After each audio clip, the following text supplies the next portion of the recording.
तो बहुत सारे लोगों को ये क्वेश्चन रहता है कि कौन ज़्यादा पावरफुल है, मू चेन, लिंगडोंग या जायोयान। और क्योंकि जायोयान के फैन ज़्यादा हैं तो उन्हें यही लगता है कि सबसे ज़्यादा पावरफुल पूरे ग्रेट 1000 वर्ल्ड में अपना जायोयान रहता है। पर शायद ये सही नहीं है और हो भी सकता है।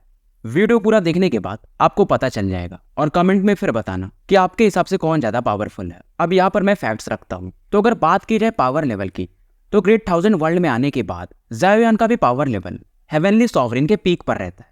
यानी कि heavenly sovereign saint stage late phase, और सेम हाल था अपने लिंगडोंग का। यानी पावर लेवल में ये दोनों बराबर थे और दोनों लोअर प्लेन से आए हुए थे, तो एक दूसरे को काफी रेस्पेक्ट भी देते थे। और फिर इनके आने के कई सालों बाद एक नए कैरेक्टर का जन्म होता है और इसका जन्म ग्रेट 1000 वर्ल्ड में ही होता है, यानी कि हायर प्लेन में, जिसका नाम मू चेन रहता है। तो जब जायोयान और लिंगडोंग अपने पीक पर थे तो अपना मू चेन का जन्म होता है और ये उस समय नाड़े बांधता था। हालांकि समय के साथ मू चेन स्ट्रांग होते जाता है और जब इसकी पहली मुलाकात जायोयान और लिंगडोंग से होती है तो वो दोनों तो अपने पीक पर थे और ये जस्ट सॉवरिन 9 स्टार के पीक पर पहुंचा था। और यहाँ पर जब बात आती है हेवनली एम्परर के इनहेरिटेंस की, तो अगर वहां पर चाहते तो जायोयान या लिंगडोंग अपने बेटियों को इनहेरिटेंस दिला सकते थे, पर क्योंकि वो लोग अच्छे इंसान हैं तो उन्होंने ये हेवनली एम्परर को ही चूज करने दिया। और उनका जो पावर था की इंटू ट्रिनिटी, वो जायोयान और लिंगडोंग के मना कर देने पर मू चेन को मिल जाता है, जो कि एक रेयर सुपर पावर माना जाता है।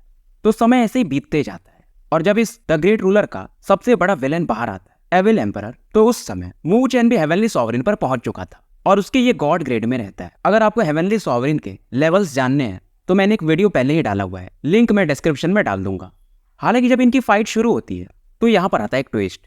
तो ग्रेट 1000 वर्ल्ड का एक विल पावर था जो कि बहुत स्ट्रांग लोग ही फील कर सकते थे, और सबसे पहले इस चीज को इमॉर्टल एम्परर ने सेंस किया था, जो कि ग्रेट 1000 वर्ल्ड के सबसे पहले रखवाले माने जाते हैं, सीधा सीधा कहें तो गार्जियन। और इस चीज को फ्लेम एम्परर और मार्शल एंसेस्टर दोनों फील करते हैं। फ्लेम एंसेस्टर इसका नाम हेवंस डिक्लेरेशन देते हैं, और अगर कोई भी बंदा इस हेवन डिक्लेरेशन पर अपना पूरा नाम लिखता है तो वो इस दुनिया का द ग्रेट रूलर बन सकता है। और इस हेवन डिक्लेरेशन पर पहले से एक नाम लिखा हुआ था, पर वो नाम आधा था और उस पर लिखा हुआ था ये। अब किंटियान, जो कि खुद एक पावरफुल वॉरियर है, तो वो बताते हैं ये इमॉर्टल एम्परर का सरनेम है। यानी वो भी इस हेवन डिक्लेरेशन पर अपना पूरा नाम नहीं लिख पाए थे, और अगर वो पूरा नाम लिख दिए होते तो जो एविल डाइटी था, यानी कि एविल क्लैन का सबसे पावरफुल बंदा, वो उसे स्टील नहीं किए होते बल्कि मार पाए होते। अब यहाँ पर जायोयान और लिंगडोंग प्रयास करते हैं, हालांकि ये भी कितना भी कोशिश करते हैं इस पर अपना आधा ही नाम लिख पाते हैं, यानी अपना सरनेम। तो ये भी इस दुनिया के रूलर ही बन पाते हैं। लिखने का तरीका थोड़ा अलग था, आपको अपने उंगलियों से ही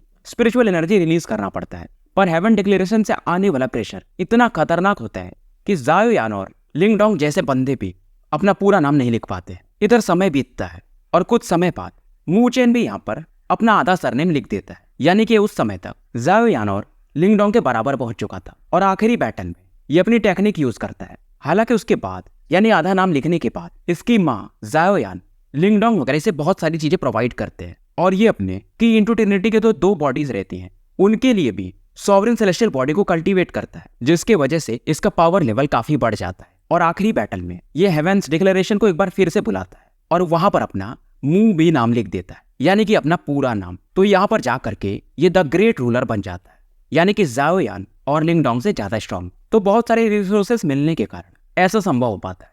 और भाई कुछ साल बीतने के बाद जायोयान और लिंगडोंग भी द ग्रेट रूलर लेवल पर पहुंच जाते हैं। तो वैसे समय के साथ तीनों को पावर लेवल बराबर हो जाता है, पर एक तरह से देखा जाए तो क्योंकि मू चेन पहले उस लेवल पर पहुंचा था तो हो सकता है कि इसका पावर लेवल ज्यादा हो। लेकिन यहाँ पर मू चेन हमेशा से ही इन दोनों की रेस्पेक्ट करता था, क्योंकि अगर ये दोनों नहीं होते तो मू चेन कब का मारा जा चुका होता, और वो स्टोरी आपको नॉवेल में पता चल जाएगी। तो कंपेयर करके कोई मतलब नहीं है।